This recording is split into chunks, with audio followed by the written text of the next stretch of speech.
रिजवाना क्या कह रही है? ओके। सो जी, किसी के पास कोई सिनेरियो नहीं है एचएमबी का?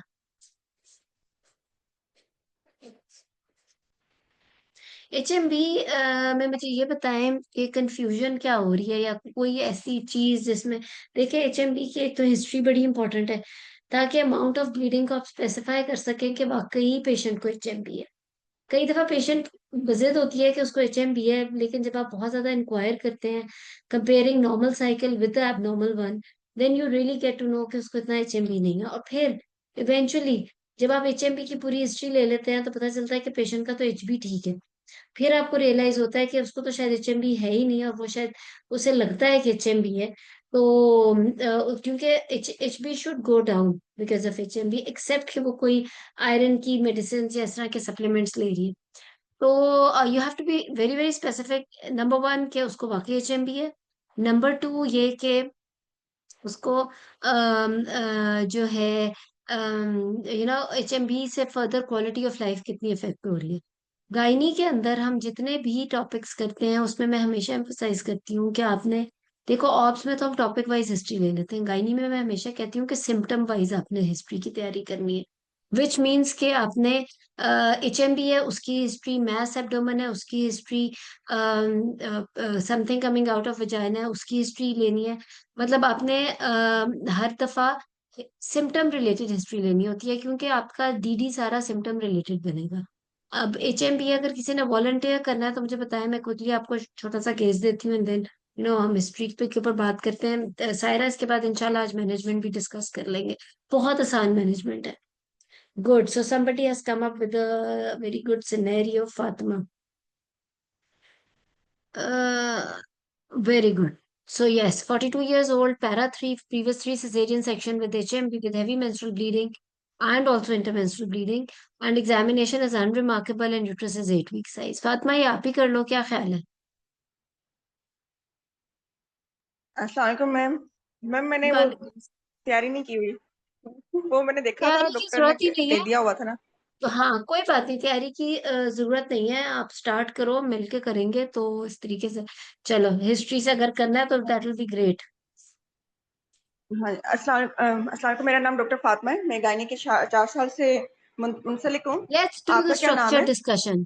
इस स्टेज पे हम स्ट्रक्चर डिस्कशन करेंगे जी। Okay. I will ask for duration. I will ask for last menstrual period, duration yes, and you start amount of with the and biodata. आप ऑफ कोर्स बायोडेटा से शुरू करोगे, है ना? I will ask, yes, madam. Then I will introduce myself to the patient, ask and good. do mutual introduction, confirmation of detail, ask consents, and set agenda.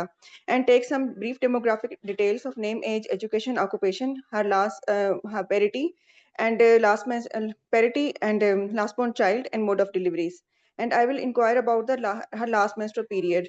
And last after last menstrual period, I will inquire about the duration, days, and cycle, is it regular or irregular, and is it associated with the and I will compare it from the age of previous cycle.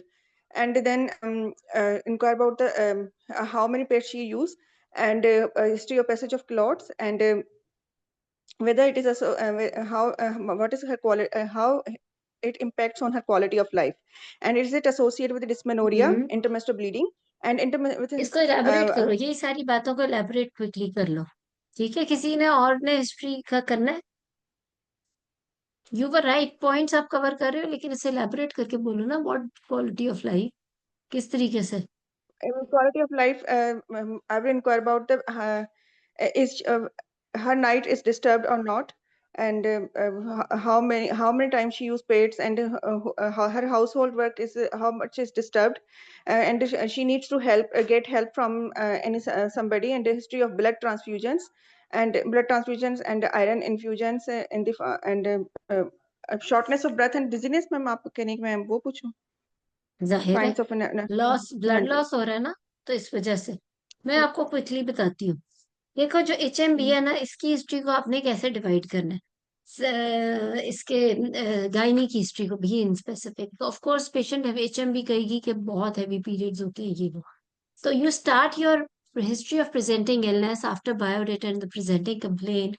आप HOPI start करते हो with the normal cycle कि मिनारकी कब हुआ, तब से उसको normal cycle क्या आता है। नॉर्मल साइकिल का मतलब ये है कि number of pads normal cycle में कितना चेंज करती थी। एंड देन होममेड पैड्स थे, कौन से वाले पैड्स थे, and then the amount of bleeding, और any dysmenorrhea dyspareunia. Of course medical terms use नहीं करनी है आपने, बात करनी है कि पेनफुल मेंस्ट्रुएशन थी और इंटरमेंस्ट्रुअल और पोस्ट वाली ब्लीडिंग थी या नहीं थी।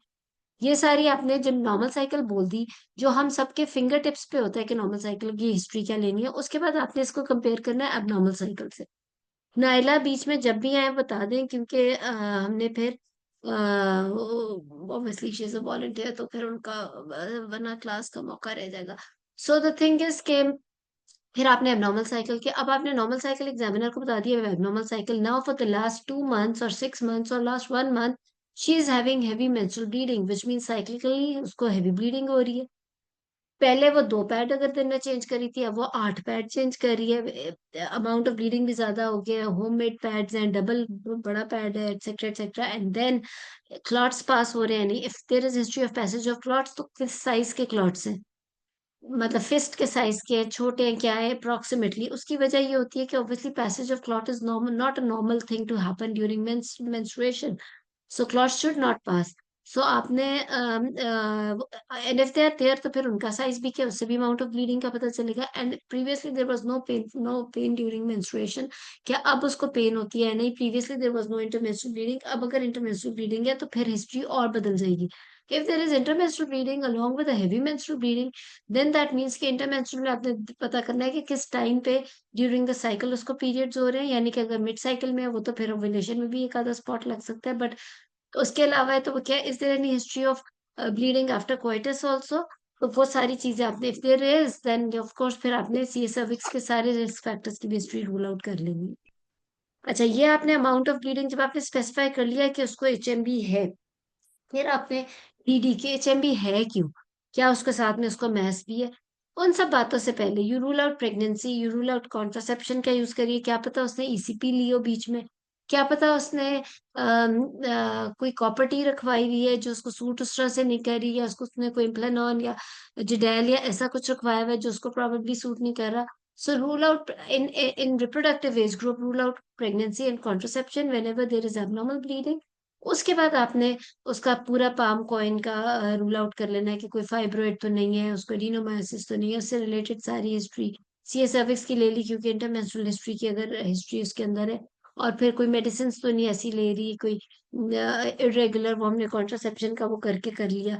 तो आपने उस तरीके से, और उसके बाद आपने quality of life. Quality of life का मतलब ये नहीं है इसके अंदर it's not like that how बात आपकी ठीक है कि उसकी रात में उसको उठना तो नहीं पड़ रहा है या कुछ ऐसा, बट उससे ज्यादा इम्पोर्टेंट इस वक्त ये है कि अनीमिया डेवलप हुआ है। अनीमिया में रात वाली प्रॉब्लम इतनी नहीं है। अनीमिया में प्रॉब्लम है कि वो, उसको सांस कितना चढ़ रहा है, उसको पेल्पिटेशंस कितनी हो रही है, loss of concentration during work, easy fatigability, ये सारा कुछ ज्यादा मैटर करता है। बार बार बीमारियां वो कैच कर रही है। सो द थिंग इज कि उससे जब एचएमबी वाला पेशेंट होता है ना, उसकी जब वाकई उसकी क्वालिटी ऑफ लाइफ इफेक्ट हुई होती है, तो working lady sometimes has to leave her job because of this HMB, और shortness of breath and anaemia इतनी बुरी क्वालिटी ऑफ लाइफ पे हो जाती है। तो आपने गायनी के अंदर जब प्रेजेंट सिम्टम की हिस्ट्री इलेबोरेट करने के बाद, डीडी को रूल आउट करने के बाद, पेशेंट की क्वालिटी ऑफ लाइफ को साथ में जरूर इवेलुएट करना है, क्योंकि आपकी बहुत सारी ट्रीटमेंट क्वालिटी ऑफ लाइफ के अकॉर्डिंगली ही होनी है गायनी में। अच्छा, उसके बाद आखिरी जो आपका पार्ट होगा या पैराग्राफ हिस्ट्री का है, वो है for the treatment she has already taken.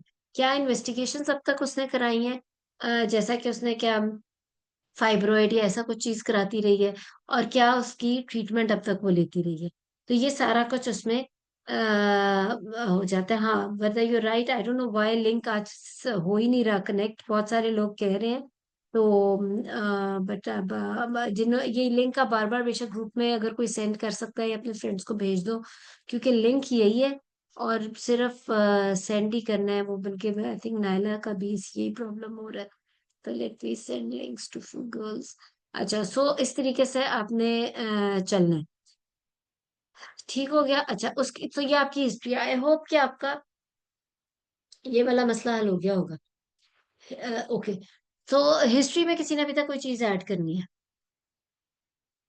Treatment के अंदर आपका जाहिर बात है किसी कोई हार्मोनल ट्रीटमेंट ले चुका होता है, क्योंकि एक और चीज, by this segment of history which has treatment taken already या investigation done already is important, क्योंकि गायनी के अंदर आपकी management is depending on two things. Number one, कि वो सिम्टम उसकी क्वालिटी ऑफ लाइफ पे कितना अफेक्ट कर रहे हैं। नंबर टू, अब तक वो क्या ट्रीटमेंट ले चुकी है, जिसका मतलब ये है कि you are not going to repeat the same thing और the same medicine again and again. ठीक है, तो अब तक की क्या ट्रीटमेंट वो ले चुकी है। अगर वो प्राइमेलेट ले चुकी है तो प्राइमेलेट से अगला स्टेप करोगे, अगर वो ट्रांसमिन लिया था तो उससे अगला स्टेप, एक्सेट्रा एक्सेट्रा, तो आपका हमेशा उससे अगला स्टेप चलता है। ठीक है जी। एंडोमेट्रियल बायोप्सी वगैरह की बात बिल्कुल फातिमा वो आएगी, बट अगर वो एक चीज, तो वो इन्वेस्टिगेशन अब तक क्या हुई है, क्योंकि कई दफा अल्ट्रासाउंड पे कोई रीजन बता दी गई होती है, तो वो उन सारी चीजों के अकॉर्डिंगली चलता है।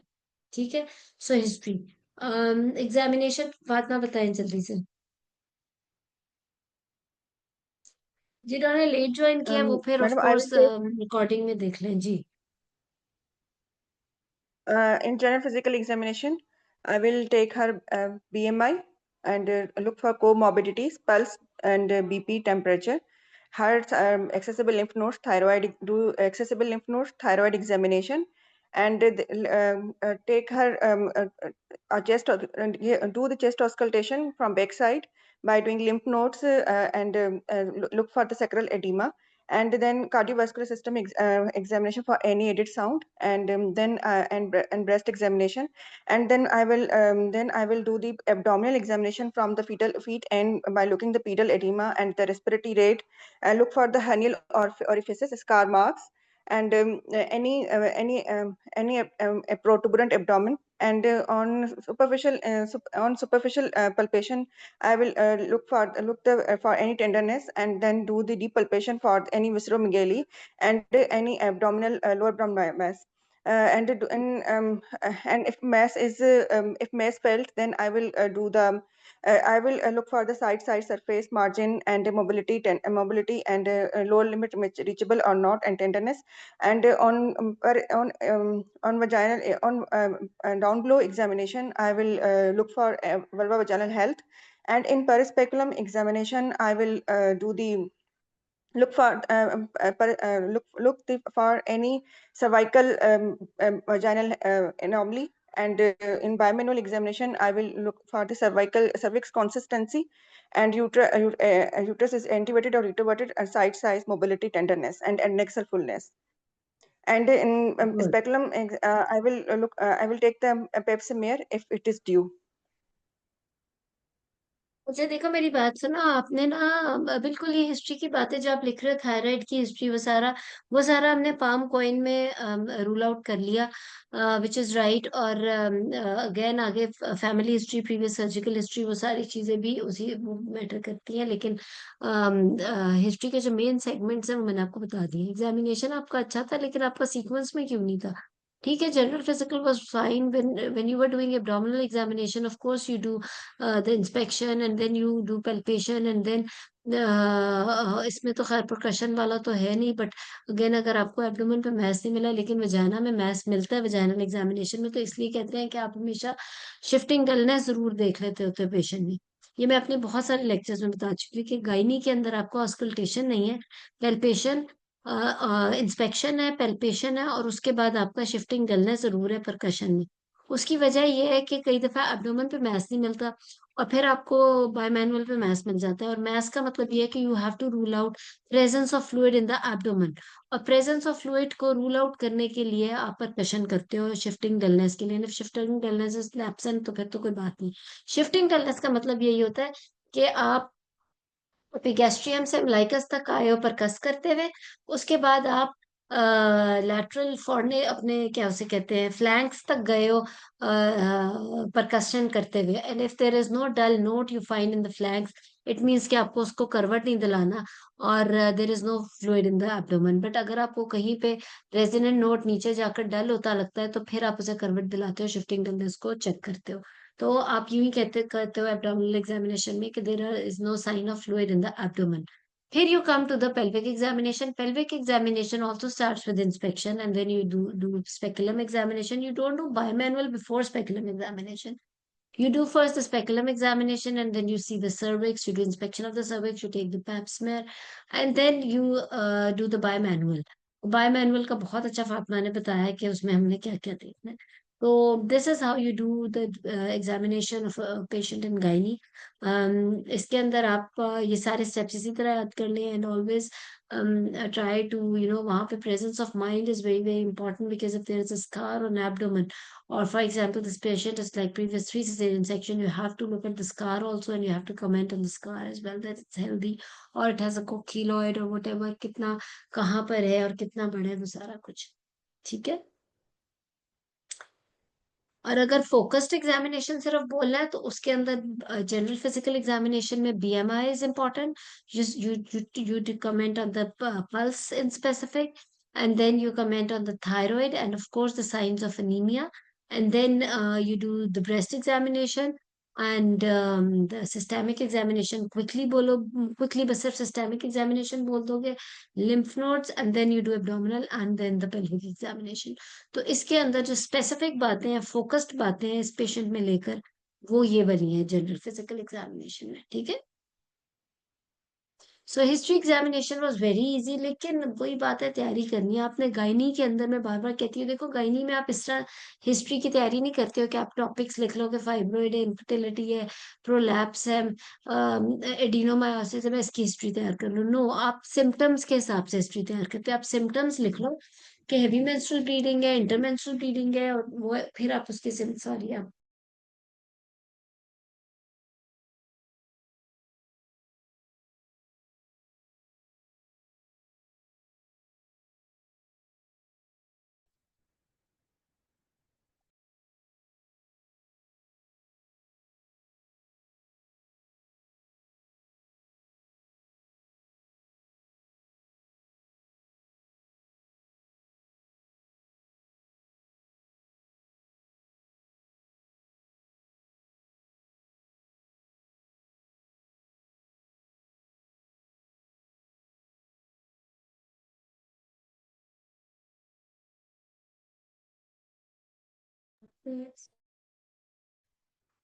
जी sorry.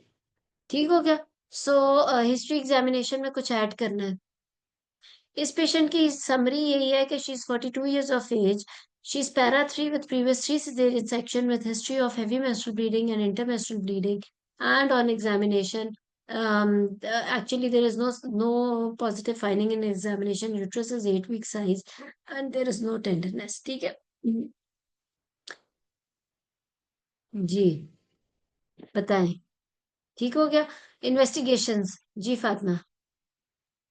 Ma'am, in investigations, I will do take first basic health profile, uh, urine pregnancy test, and a complete blood picture for hemoglobin, platelets, and TLC count, and timed random blood sugar levels, viral markers, hepatitis B surface antigen, anti-HCV, anti-HIV, urine complete examination for pus, sugar, proteins, and HbA1c, and if patient having symptoms of cold intolerance, then I will go for the thyroid stimulating hormone and free T3 and free T4. And in pelvic ultrasound, I will ask for the endometrial thickness, any irregularity, and myometrial for any myometrial abnormality, and any adnexal ovarian morphology or pathology. हम्म। And then I will and if बिल्कुल ठीक है I endometrial think. और biopsy किसी is ने कोई present, then I टेस्ट, will. Endometrial biopsy is not available. ठीक है। और किसी ने कुछ ऐड करना है? Mhm. मुझे यूपीटी की जगह बीटा एचसीजी टेस्ट ज्यादा पसंद है। सो बी वेरी वेरी स्पेसिफिक, जिस चीज की ज्यादा सेंसिटिविटी है वही टेस्ट मांगे। Okay ma'am. ठीक है। So beta HCG, good. और अगर कोई ट्रीटमेंट टिकट अवेलेबल है कि अभी तक वो क्या ले रही है, वो सारा कुछ। सो इस पेशेंट की HB हम करेंगे 8। ठीक है। और आपको क्या चाहिए? Ma'am ultrasound findings. Ultrasound finding में sorry 8 ma'am, week H B size at uterus है। देन। हम्म। मैम बताइए। अगर एचबी मैम देते हैं तो फिर ma'am I will inquire about the MCV, MCH, MCHC hmm.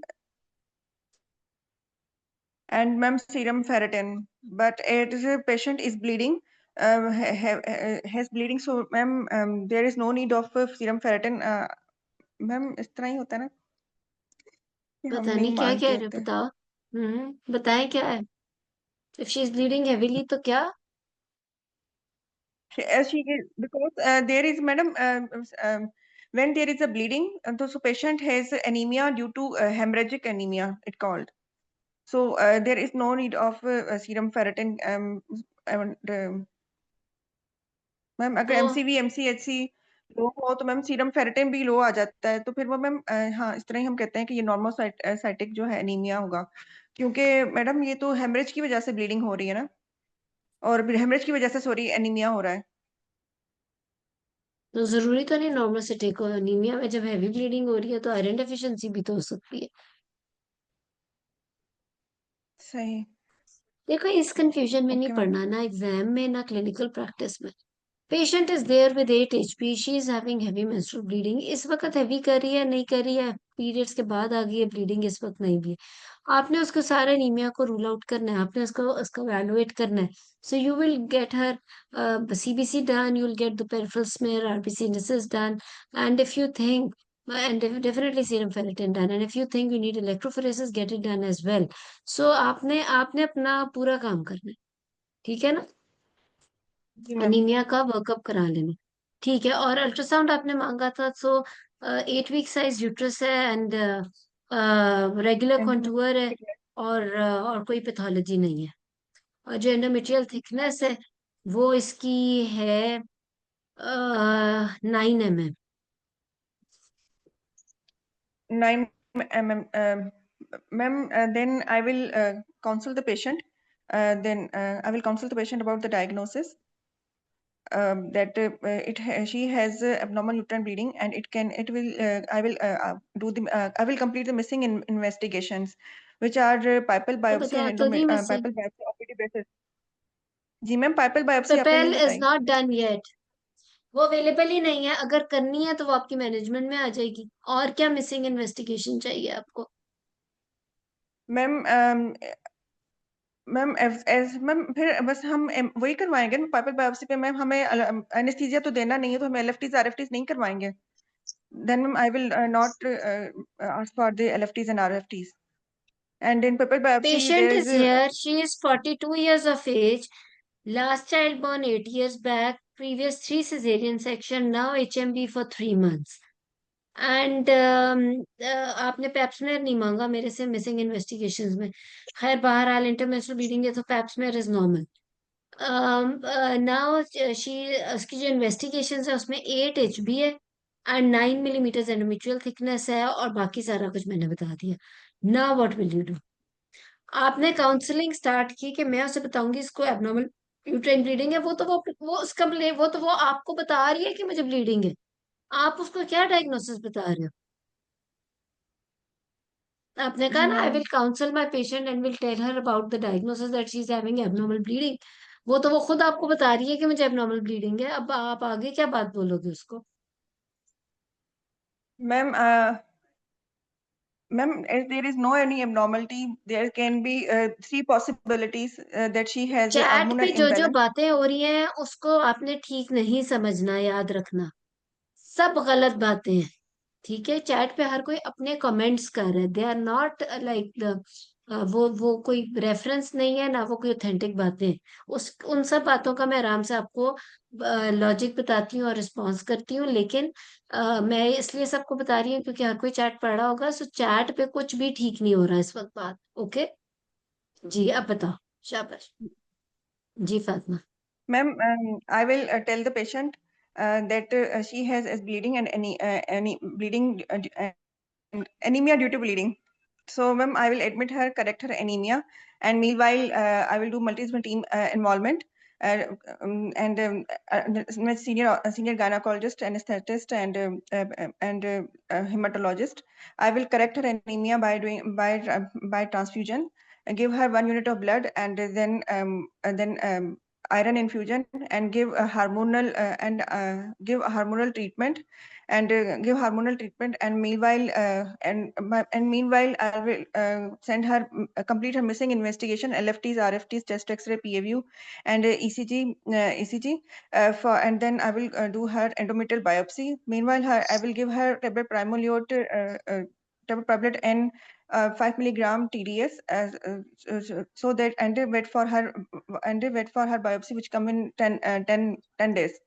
Ma'am इस तरह फिर उसको यही करूंगी, एंडोमेट्रियल बायोप्सी मैम उसकी करूंगी ना, अच्छा देखो मेरी क्योंकि बात मैम सुनो, नहीं नहीं मैम, जी मैम।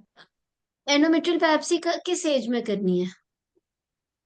मैम अगर ये मैम अब तो पेशेंट न्यू थर्टी गाइडलाइंस एट में, ईयर्स की होती तो करते? नो मैम, फिर तो नहीं करते अब वो एंडोमेट्रियल सारे लोग बायोप्सी, जो चैट पे रिप्रोडक्टिव एज पिपेल में है। पिपेल कर रहे थे, अब वो सारे 45 लिखना शुरू हो गए। प्लीज बी वेरी क्लियर, कैसी बातें करी जा रहे हो आप लोग। पहले एज थी 40, से पहले अगर एग्जाम में एंडोमेट्रियल सैंपलिंग बोल दी जाए तो एग्जामिनर बहुत अफेंड हो जाते हैं। देखो एंडोमेट्रियल सैंपलिंग एक पूरा प्रोसेस है। आप जो टेस्ट करा रहे हो, पेशेंट को एडमिट भी कर रहे हो, आप जो भी कर रहे हो, एक हॉस्पिटल के पूरे रिसोर्सेज यूज हो रहे हैं बेतहाशा। इतनी गलत आज चैट में बातें हो रही हैं, हालांकि चैट में बड़ी अच्छी डिस्कशन होती है। कोई कह रहे हैं एमआरआई कराएंगे, कोई भाई क्यों कराएंगे एमआरआई? यूट्राइन एम्बोलाइजेशन पे आ गए हो, मतलब रिडिकुलस। मुझे परेशानी होती है जब गायनोकोलॉजिस्ट ऐसी बातें करते हैं। Uterine artery embolisation has nothing to do with gynae, let me tell you. ये मैल प्रैक्टिस है। ना वो आपने करना है, ना आपने एमआरआई कराना है। ये किस किस्म की बातें कर रहे हो? ये इतने एक्स्ट्रा रिसोर्सेज हमारा मुल्क, कोई हमको यूके में नहीं बैठे हुए, ना हमको इतने अमीर मुल्क में बैठे हुए हैं। फिर आपने एक तो एंडोमेट्रियल सैंपल, ऊपर से एंडोमेट्रियल सैंपलिंग और prepare, number one. Number to, उसके बाद आपने जो है LFTs, RFTs, 42 year young patient में ECG भी करा रहे हो यार। I don't understand. आप एडमिट करके एनेस्थेटिस्ट को भी पहले इन्वॉल्व कर लिए। She is 42। उसमें तो एंडोमेट्रियल सैंपलिंग भी नहीं बनती फ्रेंकली। तो इस तरह की बातें बिल्कुल जी, इतना कुछ कहना था आपको, आप फिर बात करते हैं। डॉक्टर जब मतलब एंडोमेटल थिकनेस देती है तो पहले तो ये पूछना है ना कि फोकल है या डिफ्यूज है थिकनेस ये। देखो बात ये है कि जब स्कैन के ऊपर तेजपत्ती लाना, आपने, मिले तो टी आपको बैग लेके अल्ट्रासाउंड आना। मांगना आना चाहिए। What do you mean focal या डिफ्यूज्ड? क्या आपके, कि क्यों नहीं एग्जाम सिनेरियो में प्रिटेंड, यू शुड फील कि आप अपने क्लिनिक पे बैठे हो या अपने हॉस्पिटल में बैठे हो। आपके पास जब एंडोमेट्रियल थिकनेस 9 mm लिख के आती है अल्ट्रासाउंड के ऊपर, तो क्या आप उस पेशेंट को वापस भेजते हो सोनोलॉजिस्ट लिख के भेजे कि फोकल है या डिफ्यूज्ड है? जब फोकल होती है तो वो लिख के भेजता है फोकल। ये सवाल ही नहीं बनता था। आपको पता है जब आप क्लिनिक पे बैठे हो या आप अपने वार्ड में पेशेंट हो, जस्ट लेट मी नो कि कितने पेशेंट्स को आपने ये लिख के भेजा है कि अल्ट्रासोनोलॉजिस्ट बताए फोकल है या डिफ्यूज्ड है। चाहे वो फोकल है तो भी 9 mm इस एज में नॉर्मल है, वो डिफ्यूज्ड है तो भी 9 mm नॉर्मल है। हाँ, अगर फोकल पॉलिप होगा तो रिपोर्ट पे लिखा होगा पॉलिप है, ऐसा नहीं है क्या? तो प्लीज इस तरह के ब्लंडर्स नहीं मारने। आपने वही करना है जो वार्ड में आप लोग करते हो। आप अपने अपने अपने डिपार्टमेंट में सोचो क्या मैं करूं इस पेशेंट का। क्या मैम किसी ने अपने अपने डिपार्टमेंट में बैठ के एमआरआई कराया है इस पेशेंट का कभी? मैम बस किसी हम ने फिर इसमें कराया तो हाथ खड़ा एनीमिया। कर दे। क्या किसी ने इस तरह के पेशेंट में, जिस किसने ने कमेंट किया, मुझे अब वापस जाना पड़ेगा चैट पे देखने कि किसने क्या कमेंट किया, लेकिन क्या कभी यूट्राइन आर्टरी एम्बलाइजेशन का नाम किसी ने डिपार्टमेंट में इस तरह के पेशेंट में लिया? Why are you writing nonsense? Sorry, in on chat आप यूट्राइन आर्टरी एम्बलाइजेशन लिख रहे हो? पेशेंट हैवी मेंस्ट्रुअल ब्लीडिंग की बैठी है और आप यूट्राइन आर्टरी एम्बलाइजेशन लिख रहे हो? रिडिकुलस। प्लीज डोंट डोंट इस तरह की बातें करोगे तो आप खुद भी कंफ्यूज होगे और can not pass your exam. So please एक चीज की क्लैरिटी, कि आपको पता हो कि किस एज में आपने जाकर पेशेंट की एंडोमेट्रियल सैंपलिंग का जिक्र करना है। आई एम टेलिंग यू, चलो 42 पे अगर हल्की सी बात भी कर दी तो इतना अफेंड नहीं होगा एग्जामिनर, लेकिन अगर आपने 40 से पहले बोल दिया तो एग्जामिनर तो आपके पीछे पड़ जाएंगे, मैडम, चाहे ये आप मेरा बहुत रियल पेशेंट एक्सीलेंट। था। मैम, ये जी मेरा फातिमा, रियल पेशेंट है। मैंने उसमें मैम उसको एनीमिया ठीक किया और मैम उसको हार्मोनल ट्रीटमेंट में रख दिया, क्योंकि देखो वो तो मैम फिर ये irregular I am irregular telling ले रही कितनी थी अच्छी हार्मोन। मैनेजमेंट आप बोल रहे हो, ठीक है ना। जी मैम। जिमेल इसमें किसी ने पॉलिप का नाम भी नहीं लिया, गेस्टेरोस्कोपिक पॉलिपेक्टमी आप बोल रही हो। किसी ने कहा ही नहीं ना, स्कैन पे मैंने आराम से 9 मिलीमीटर थिकनेस दी है और मैंने आपको और कोई फाइंडिंग ही नहीं दी। तो वो तो अगर कोई कोई अल्ट्रासाउंड पे पॉलिप आएगा तो फिर तो और बात हो जाएगी ना। तो फातिमा, जब आपने वार्ड में बैठ के इतनी अच्छी मैनेजमेंट कर ली, आई एम टेलिंग यू, आप लोग सारे इतनी अच्छी ट्रेनिंग करके आओ। 4 4 साल की जो ट्रेनिंग डिपार्टमेंट में हुई है, बिकॉज इतने सारे आपके सीनियर्स होते हैं who all have done FCPS at least, और एसआरए, एपीएस, एसोसिएट प्रोफेसर, वो सब लोग they are working according to guidelines, number one. Number two ये कि रिसोर्सेज, और इसी चीज का तो एग्जाम है। क्या आपने अपनी गाइडलाइन को भी देखना है, आपने साथ में अपने कंट्री और अपने हॉस्पिटल और अपने पेशेंट के रिसोर्सेज को लेकर चलना है। Whenever you don't know what to do, just think what you do in your department, और बगैर सोचे समझे वो बोलते हो जो डिपार्टमेंट में कर रहे हो, and I am telling you वो चीज ठीक हो जाएगी। तो अगर इसके अंदर फातिमा वही कुछ बोल देती जो इस रियल पेशेंट में उसने किया है, तो कितना अच्छा हो जाता। सो नंबर वन, आपने डायग्नोसिस डायग्नोसिस आपने कैसे काउंसिल करना है, सॉरी, 1 मिनट में आपको बता।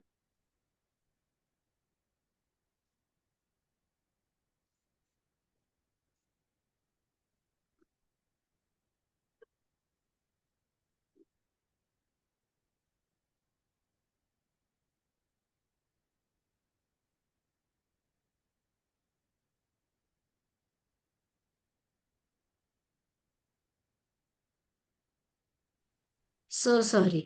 अच्छा, सो आई वाज टेलिंग यू कि इस पेशेंट के अंदर आपने सबसे पहले डायग्नोसिस बोला, ठीक है, आपने कहा कि I will council her about the diagnosis, she is having heavy menstrual bleeding despite after all the normal investigations, ठीक है, which apparently seems to be hormonal, the cause seems to be hormonal, ये statement बोलनी है। Patient सबसे पहले कहेगी मुझे ये मसला है तो इसकी वजह क्या बनी, ठीक है। उसके बाद आपने बोलना शुरू करना है कि this has affected her quality of life because she has developed severe anaemia, and for anaemia, उसके बाद आपने एक एम ऑफ मैनेजमेंट करके बोल दो कि I would like to correct her anaemia and treat her heavy menstrual bleeding. और anaemia correct करने के लिए you don't really need to admit her, आप उसका अनीमिया करेक्शन कर सकते हो, लेकिन yes at the same time bleeding रुकी हो, ये ना हो कि पता नहीं इस पेशेंट में ब्लड देखो। बात ना, आई एम श्योर आपने इसको ब्लड नहीं लगाया होगा, क्योंकि ब्लड लगाना तो बहुत बड़ी बात है। ब्लड तो हम तब लगाते हैं जब या तो जी बहुत ही मैम, बुरी तरह उसको फटकारी इंजरी नीचे लगाई थी गिर वो। गई हो। जी जी, मैम, उसको फेरिक कार्बोक्सीमाल्टोज की मैंने 2 वो लगाई थी, और मैम टैबलेट फोलिक एसिड पे रख लिया क्यों था। नहीं बोला, क्यों नहीं बोला, बिल्कुल, हाँ। या तो आईवी आयरन लगा दो अगर आपको लगता है कि पेशेंट कंप्लाइंट नहीं है, या फिर इवन बीडी आयरन भी दे सकते हो। आप बोलोगे कि उसने कभी आयरन ली नहीं है ओरल और एटसेट्रा एटसेट्रा, तो मैं उसे बीडी आयरन या फिर चलो आईवी आयरन लगा दो, बिकॉज अभी हमें श्योर नहीं है कि उसकी ब्लीडिंग का क्या पैटर्न रहेगा, और ऐसा ना हो कि एचबी और कम हो जाए और कल को ब्लड लगाना पड़े, तो even IV iron is better than oral iron, जैसे कि फातिमा ने मैनेज किया, विच इज सो करेक्ट। सो आप उसको चाहे आईवी आयरन लगा दो, उसके बाद आप उसकी ब्लीडिंग को रोकोगे। ब्लीडिंग को कैसे रोकोगे, you will offer a non hormonal and hormonal treatment. और जिस तरह से हमारी एचएमबी की मैनेजमेंट चलती है, किसी ने क्लास के शुरू में मुझे स्पेसिफिकली कहा था कि मुझे एचएमबी की मैनेजमेंट में बहुत प्रॉब्लम होती है ड्यूरिंग द एग्जाम, सो वो मैं आपको मैम, दोबारा एक दफा मैनेजमेंट में पूरा नहीं, समराइज डायग्नोसिस करती हूँ। बताने में। मैम, जब ये इस तरह के 8 वीक साइज वाले यूट्रस होते हैं ना मैम, इनमें डायग्नोसिस बताने में प्रॉब्लम हो रही थी मुझे, जो मैं आपको मतलब इसमें नहीं डायग्नोसिस बता इसी सकी तरह कि मैं आपने पेशेंट को बोलना क्या है, आपने काउंसलिंग। बोलना है कि I will council my patient and her attendant that patient is having heavy menstrual bleeding, which means that you are sure that she is having heavy menstrual bleeding, यहाँ पे हिस्ट्री में रूल आउट कर चुके हो। So patient is having heavy menstrual bleeding with all the normal, despite all the normal investigations, she's got all the investigations which are normal, which means that the probable cause of heavy menstrual bleeding is hormonal, ठीक है। और because of this heavy menstrual bleeding, her quality of life is affected as she is anemic। और उसके बाद आप फिर बाकी जी, वो हमारा पहले फिर सायरा। जी, हमारा क्वेश्चन करना आपने, जी सायरा आप कर लो। अस्सलाम वालेकुम मैडम। वालेकुम जी। मैडम, मेरे पास इसी तरह एक पेशेंट अभी रिसेंटली आई थी, सेम सिनेरियो था। और उसका एच बी 7.2 था और वो सिम्टोमेटिक थी और कंटिन्यूअस उसको ब्लीडिंग थी। तो मैम इस पे ऐसी पेशेंट में पहले तो मैम फिर ब्लड ट्रांसफ्यूजन करनी चाहिए ना।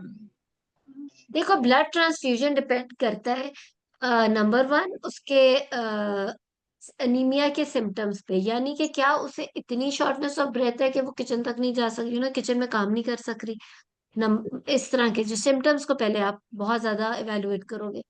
नंबर टू, आपकी मैनेजमेंट क्या है, अगर तो आप अर्जेंटली सर्जरी डिसाइड कर रहे हो उसके ऊपर। नंबर थ्री, उसकी कंप्लायंस, यानी कि पेशेंट ओरल आयरन ले चुकी है, वो उस पर सूट नहीं कर रहा, और आईवी आयरन आप मतलब डिस्पाइट एनीथिंग उसका ब्लड नहीं बढ़ा, या वो थैलेसीमिया की पेशेंट है। इसके अलावा ब्लड ट्रांसफ्यूजन और किसी चीज में नहीं। Thank you madam. ठीक है, तो ये याद रखना, क्योंकि I am telling you, blood transfusion कह दो, आपने देखा ही होगा वाइवा कहाँ से कहाँ चला गया। कोई आके कहता है मेरा केस तो एचएमबी का था, वाइवा मेरा ब्लड के कंटेंट्स पे हो गया, ब्लड के कंपोनेंट्स क्या है, ब्लड बनता कैसे है, ब्लड का पैक्स, तो वाइवा तो मेरा उस पे हो गया। विच मीन्स के आप एग्जामिनर को अपनी कोई भी बात पसंद नहीं है, इस वजह से आपका वाइवा इधर उधर इधर उधर हो गया। तो आपने खामखा की बातें नहीं करनी। If blood transfusion is really indicated in that patient, examiner आपको सीधी लाइन पे ही चलने देगा। अगर आपने खामखा की ब्लड ट्रांसफ्यूजन बीच में लेके आए हो, या खामखा कोई इधर उधर की बोंगियां मारनी है, जैसे किसी ने जैसे कि एंडोमेट्रियल अगर कोई कह दे कि endometrial sampling and it's not actually indicated in that patient, फिर तो एग्जामिनर आपको वो ट्रैक से उतार दे कि वो आप आगे चल ही ना सको। सो आपको अपना रास्ता ठीक रखना है। और एंडोमेट्रियल सैम्पलिंग का दोबारा बताऊंगी, अब जो गाइडलाइंस है और हर कोई अब जो रेफरेंसेस हैं, दे ऑल से कि before 45 you don't need to get endometrial sampling done, except there is more endometrial thickness given on ultrasound report, और देर इज पॉलिप है या कुछ ऐसा है, वो या फिर नंबर टू ये कि पेशेंट के अंदर बहुत ज्यादा रिस्क फैक्टर्स हैं, विच इंक्लूड्स पीसीओ वाले है, she is obese, she is diabetic, she is infertile, endometrial hyperplasia के बहुत ज्यादा रिस्क फैक्टर्स हैं, she is having irregular periods और एबनॉर्मल ब्लीडिंग, तो भी इंडिकेटेड है कि उसमें आप जस्टिफाई कर सकते हो कि there are high risk factors for endometrial hyperplasia present in हर।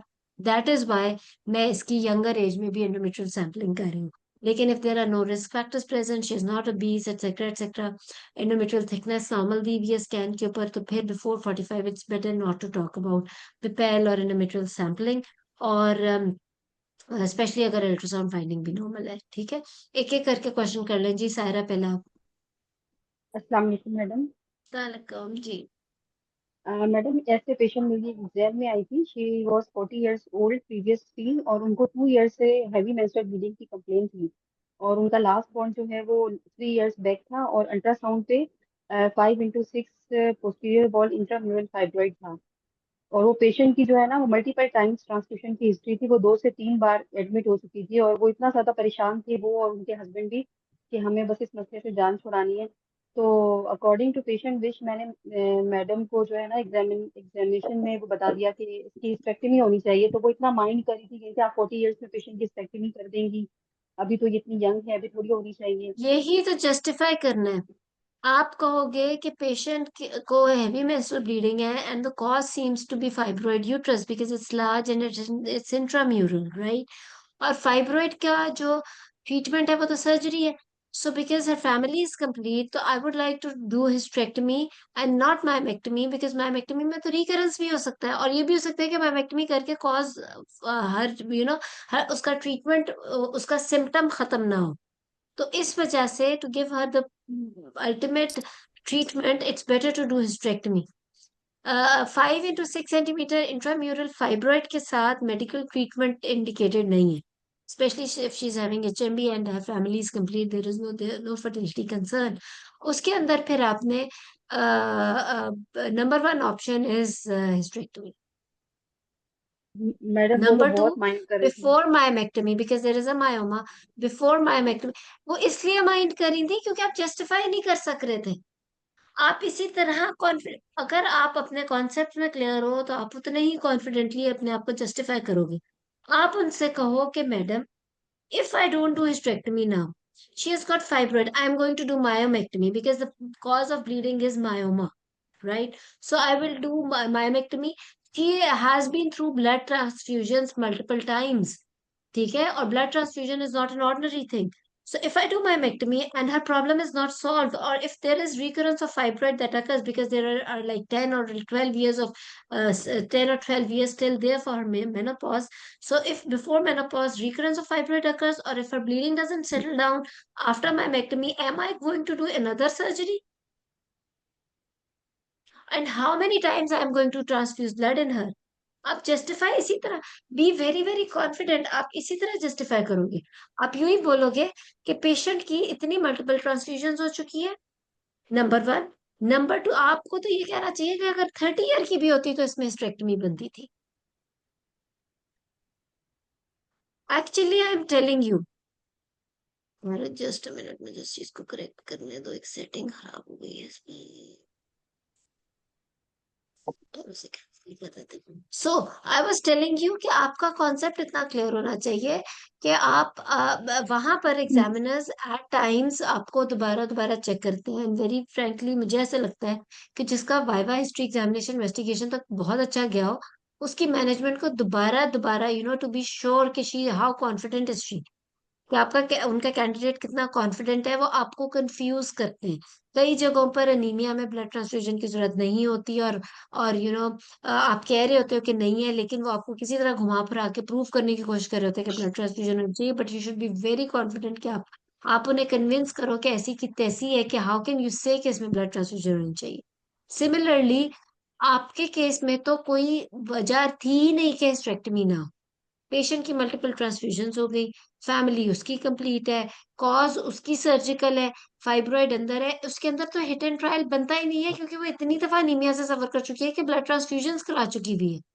तो उसके अंदर तो हम ये भी नहीं कह सकते कि फाइब्रॉइड के लिए यूट्राइन आर्टरी एम्बोलाइजेशन पहले कह दें कि मेजर सर्जरी से बच जाए, क्योंकि यूट्राइन आर्टरी एम्बोलाइजेशन भी उसमें थोड़ा सा हिट एंड ट्रायल होगा। तो क्या फिर भी उसकी अगर ब्लीडिंग सेटल ना हुई, तो फिर उसकी फिर फिर एक ब्लड लगाओगे, फिर सर्जरी करोगे?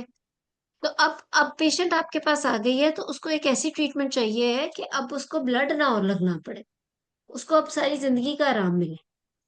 ठीक है, तो इस तरीके से आपने कॉन्फिडेंटली जवाब देना एग्जामिनर को। Okay Saira, I hope it's clear now. Yes madam. Madam, can I also share my scenario? अफशी, अभी आपसे पूछती हूँ, वर्दा ने हैंड रेज किया हुआ है, उसके बाद आपसे पूछती हूँ। जी वर्दा। Okay. अस्सलाम वालेकुम मैम। मैम मैंने पूछना था कि एक पेशेंट है 51 ईयर्स ओल्ड फीमेल मैम, उसकी ना सर्वाइकल फाइब्रॉइड था 3 into 3 सेंटीमीटर का। और मैम उसको जो है ना काफ़ी मतलब उसके सिम्टम्स जो है ना मैम प्रेशर सिम्टम्स उसको आ रहे थे, बेसिकली यूरिनेशन और डिसयूरिया ये सारे। तो और उसके अलावा मैम उसको एचएमबी भी था। तो मैम ये पूछना चाह रही थी, और एंडोमेट्रियल थिकनेस भी उसकी एंडोमेट्रियल थिकनेस 2.5 से कम थी। तो मैम ये सर्वाइकल फाइब्रॉइड इस तरह करवा सकते हैं, तो हम इसमें पेशेंट का क्या ट्रीटमेंट करेंगे? उसकी थिकनेस भी कम आ रही है और she is 51 years of age. ये बड़ा इंटरेस्टिंग क्वेश्चन है। देखो, she is post menopausal. Now interesting thing is that the no cause no of ma'am post उसकी menopausal is, no ma'am she is not post menopausal. वो उनको मतलब चल रहे हैं अभी उनके मेंसेस। इसलिए क्योंकि अभी क्योंकि उसके कभी खत्म ही नहीं हुए ना। लेकिन एज हम्म। उसकी मेनोपॉजल आ चुकी हुई है। इसमें आप दो चीजें रूल आउट कर सकते हो। अगर तो आपने मेनोपॉज को रूल आउट करना है, फिर आप एफएसएच कराते हो, दो वैल्यूज 12 वीक्स अपार्ट, उससे आपको पता चल जाता है कि मेनोपॉज आ गई। बहरहाल वो ठीक तो है। एक और डिस्कशन है। लेकिन अभी इस वक्त patient is having cervical fibroid although endometrial thickness is normal. एक मैं आपको बात बताती हूँ, इसके अंदर बेशक आप एंडोमेट्रियल सैंपलिंग करो या ना करो, इसके अंदर it's better to do hysterectomy. क्योंकि या तो सर्वाइकल पॉलिप पेडिकल के साथ लटक रहा हो, तो चलो फिर हम सर्वाइकल फाइब्रॉइड के मायोमेक्टमी कर लेंगे, सर्वाइकल फाइब्रॉइड है इसका। But if it is cervical fibroid जो कि ऊपर वाला एब्डोमेन से रिमूव होने वाला है, जो कि इंट्रा उसकी मसल वॉल के अंदर है सर्विक्स की, तो फिर it's better to do hysterectomy. क्योंकि all the factors that are causing formation of a fibroid can cause अगर आप सिर्फ उसका सर्वाइकल फाइब्रॉइड निकालते हो एब्डोमेन से, तो फिर उसका कल को यूट्रस में भी बन सकता है या एंडोमेट्रियल थिकनेस भी हो सकती है, because the same risk factors can cause formation of a fibroid in the uterus और can cause thickening of the endometrium later on. इसके अंदर बायोप्सी की जरूरत नहीं है, बिकॉज एंडोमेट्रियल थिकनेस नॉर्मल है। तो ऑब्वियसली फिर बायोप्सी करके तो हमने यही रूल आउट करना होता है ना कि हाइपरप्लेजिया, तो हम ओवरीज भी निकाल दें। इसके अंदर ovaries we can conserve because endometrial thickness is normal but we'll do the hysterectomy. Ovaries conserve करेंगे अगर फैमिली हिस्ट्री ऑफ सीए नहीं है फैमिली में, और साथ में फैमिली हिस्ट्री ऑफ सीए का मतलब ये कि ब्रेस्ट, कॉलन और यूट्रस और ओवरी का सीए नहीं है, और इंट्राऑपरेटिवली भी ओवरीज नॉर्मल रुकेंगे, तो फिर हम ओवरीज कंजर्व कर लेंगे और सिर्फ हिस्टेरेक्टोमी कर देंगे। ठीक है, लेकिन ठीक है। एंडोमेट्रियल थिकनेस क्योंकि नॉर्मल है इसलिए सैम्पलिंग की जरूरत नहीं है। ठीक है मैम, और एक और क्वेश्चन था कि मैम जो सर्वाइकल फाइब्रॉइड अगर किसी पेशेंट का हो तो मैम उसको अगर वो छोटा हो तो उसको हम विजाइनली रिमूव कर सकते हैं, या सिर्फ अगर इट पेडंकुलेटेड है तो नहीं डिपेंड्स। लग रहा है? एक चीज तो ये कि विजाइनल पार्ट ऑफ सर्विक्स में है, क्योंकि सर्विक्स का सुप्रा विजाइनल पार्ट भी होता है। अगर तो विजाइनल पार्ट ऑफ सर्विक्स में है, नंबर वन। नंबर टू ये कि it's more into the mucosal side of the cervix and not into the muscle, फिर आप कर सकते हो। ठीक है, थैंक यू मैम। ओके, ठीक है जी। मैडम मैडम मेरा जो पेशेंट था ना जी जी। वो उनका 39 इयर्स ओल्ड थी एंड शी वाज नली पैरस एंड उनसे जब हिस्ट्री मैंने पूछा कि आपको फर्टिलिटी विशेस क्या, उन्होंने कहा कि उनकी उनके भी सीवियर एनीमिया था, ब्लड ट्रांसफ्यूजन हो चुके हुए थे एंड शी सेड कि मुझे बच्चे ठीक है, मिल भी जाए ना भी मिले इट्स ओके, लेकिन आई वांट टू मतलब गेट रिड ऑफ HMB। और उसके बाद उन्होंने फिर जो है वो मैंने इन्वेस्टिगेशंस पे जब एग्जामिनर से मांगी थी, स्कैन पे मल्टीपल फाइब्रॉइड्स थे और जो लार्जेस्ट वन जो था वो 4 सेंटीमीटर का इंट्राम्यूरल था। तो फिर मैडम हमने मैनेजमेंट क्या बतानी थी? देखो, she is 39, she is having HMB and the cause is fibroid. So आप एंड शी इज नली पैरस। या तो देखो दो चीजें, एक बात मैं बताती हूँ। या तो पेशेंट आती है, I have seen this type of patients जो कि आके कहती हैं कि I don't want to have children throughout my life, आप ये मेरी बात लिख लें, मैंने नहीं करने, and I just want to get rid of my HMB। This patient had an idea कि हो जाए तो हो जाए। इसके अंदर तो you have to conserve uterus. उसकी वजह ये है कि आप इसकी अगर इस बात पे क्लैरिटी पेशेंट को ही नहीं है, तो आप इसकी कल को यूट्रस निकाल दो तो patient can go in depression, फिर वो एक एंटी डिप्रेसेंट्स और उसकी पेशेंट बन जाएगी। सो इसमें तो this is a case of sub fertility with fibroids and HMB। तो इसमें तो definitely myomectomy and then go ahead with the fertility treatment. इसमें तो ये ठीक है। But if there is a patient, इसमें आप देखो, एक मैं आपको आज बात बता रही हूँ, many of you may not agree with me, but I am telling you, अगर एक पेशेंट आती है 30 years of age with HMB and fibroid uterus and she says she's unmarried for example and she says कि मुझे I am not going to have any children throughout my life, लेकिन मुझे recurrence of the disease नहीं चाहिए। ये बहुत कम patients होती हैं। There are very few women who would say this thing to you, but जैसे मैं कह रही हूँ, मैंने जिंदगी में ऐसी खातून देखी है जो कि अनमैरिड भी होके शी वुड से कि मैंने जिंदगी में नहीं करना, but I don't want recurrence, I don't want another surgery in my life. Then you have to be very very clear, because even after myomectomy अगर आप ओपन भी करो, there are 10% chances that recurrence of the fibroid can occur up till menopause. ठीक है, तो फिर इस तरह के पेशेंट में who just doesn't want to have any children, yes, uterine artery embolization is a good option nowadays. But again, hysterectomy आप number 2 पे बोल सकते हो। उसकी वजह ये है कि मैंने आपको बता दिया कि अगर if she doesn't want to have any children and she doesn't want any recurrence of the disease, तो उसके अंदर भी आप hysterectomy गलत नहीं होगा। लेकिन इसमें आपके कॉन्सेप्ट्स क्लियर होने चाहिए, आपको खुद क्लियरेंस होना चाहिए, आप ताकि कॉन्फिडेंटली जिसे कहते हैं ना, एग्जामिनर की आंखों में आंखें मिला के क्लैरिटी से बता सको। अभी जैसे सायरा ने बताया, उसमें सिर्फ आपका कॉन्फिडेंस था, and how are you going to justify. आप उसको उसी तरह से जवाब दो, जिस टोन में एग्जामिनर ने आपसे पूछा उसी टोन में एग्जामिनर को जवाब दो कि so madam, am I going to do repeated surgery for the next 10 years till she reaches menopause? Her family is complete. She already had multiple transfusions and has a fibroid in her uterus. So, how can I just go ahead with the hit and trial of medical treatment or just the treatment of myomectomy in that type of patient जो सायरा ने मैं बताया था? So, आप उसको उसी tone में ही उनको जवाब दो, they will appreciate it. They will get to know that you are confident about your treatment.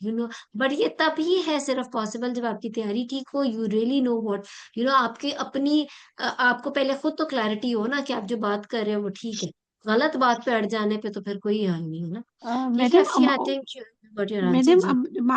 Myomectomy में हम मल्टीपल फाइब्रॉइड्स थे, इंट्राम्यूरल लार्जेस्ट वन था और एक सबमिकोजल भी था। अब मुझे ये है कि ओपन मायोमेक्टमी थी कि कुछ जो एक दो लोग हिस्टेरोस्कोपिक प्लस लेप्रोस्कोपिक मायोमेक्टमी का भी कह के आए थे, तो आई वांटेड टू नो कि उसकी कौन से टाइप की मायोमेक्टमी।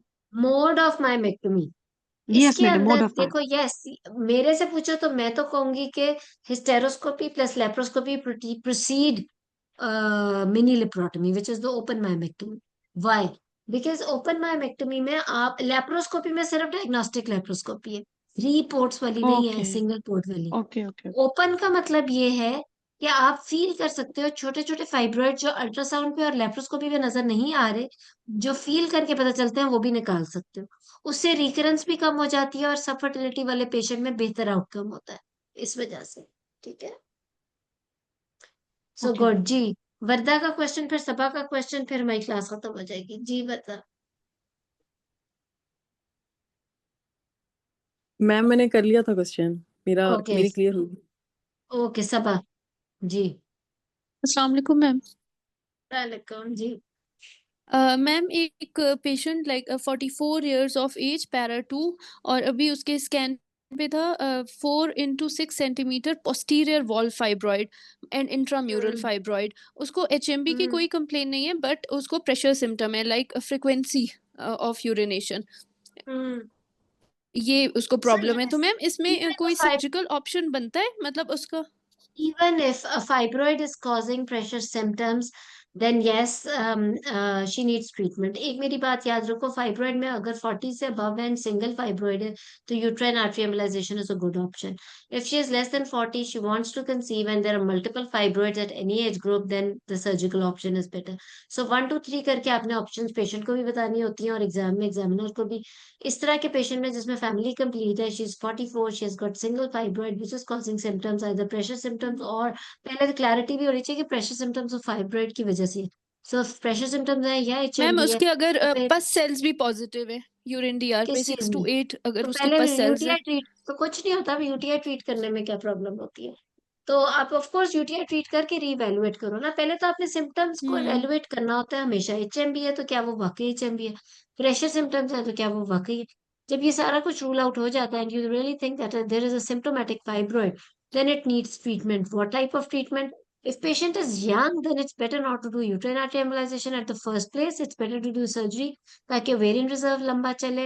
और सब फर्टिलिटी है तो उसके अंदर तो वैसे ही यूट्राइन आर्टरी एम्बोलाइजेशन का यूज कंट्रोवर्शियल है। उसकी वजह यह है कि उसने कंसीव करना है। तो यूट्राइन आर्टरी एम्बोलाइजेशन का एक्चुअली गायनी में कोई रोल है नहीं। लोग इंटरवीन कर हम्म। गए हमारी फील्ड में विच इज रॉन्ग, बट इसकी क्लैरिटी एटलीस्ट गायनोकोलॉजिस्ट को होनी चाहिए।